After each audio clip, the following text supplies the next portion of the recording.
جب لوگ آپ کے پاس آئیں، بڑا سا بڑا دشمن بھی آئے تو قدموں میں گر جائے، ہے نا، محبوب آپ کے قدموں میں۔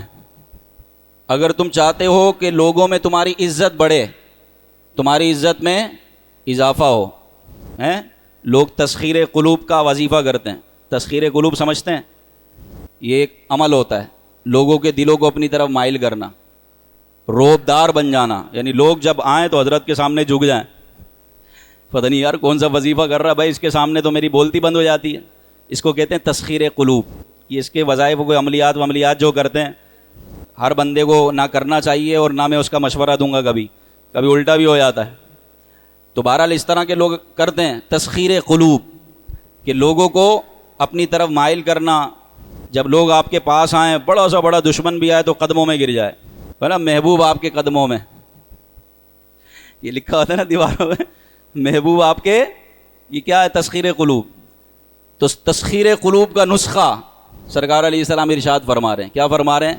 اگر تمہیں یہ پسند ہو کہ لوگ تمہاری عزت کریں اور لوگوں میں تمہاری عزت بڑھ جائے، لوگوں میں تمہارا نام ہو، لوگوں میں تمہاری عزت بڑھ جائے، سنیں حدیث پاک، ترمذی شریف کی حدیث، فرمایا 3 کام کرو۔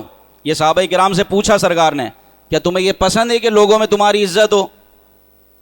کیا تم ایسا کام جانتے ہو، ایسی باتیں جانتے ہو کہ جس سے لوگ تمہاری عزت کریں؟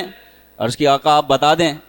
فرمایا یہ 3 کام کرو، لوگوں میں تمہاری محبت بڑھ جائے گی، لوگ تم سے محبت کرنے لگیں گے۔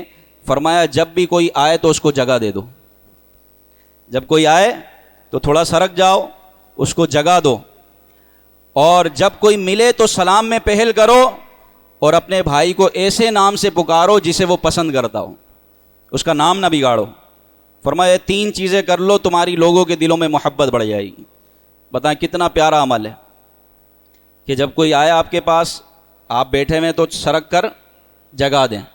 یہ مشہور ہے نا، نبی پاک صلی اللہ علیہ وسلم کے لیے دشمن بھی آتا تھا تو چادر بچھا لیا کرتے تھے، اور ہم اپنے بھائی کے نیچے سے چادر ہی کھینچ لیتے ہیں۔ ابے کیسے بیٹھ گیا میری جگہ پہ؟